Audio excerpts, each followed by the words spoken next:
To create a folder on the list of apps on a Samsung Galaxy Watch 9, what you need to do is you can just simply press and hold your finger on the first app that should be in a folder, just like that. And then you can drag the app on top of another app that should be in the folder as well. There we go, we have created our folder. We can set up the name for the folder. Let me actually remove that and switch.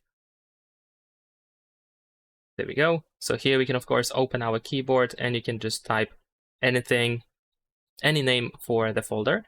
By the way, you can also change the color for the folder, as you can see over here. And you can use this plus button in case you want to add more apps.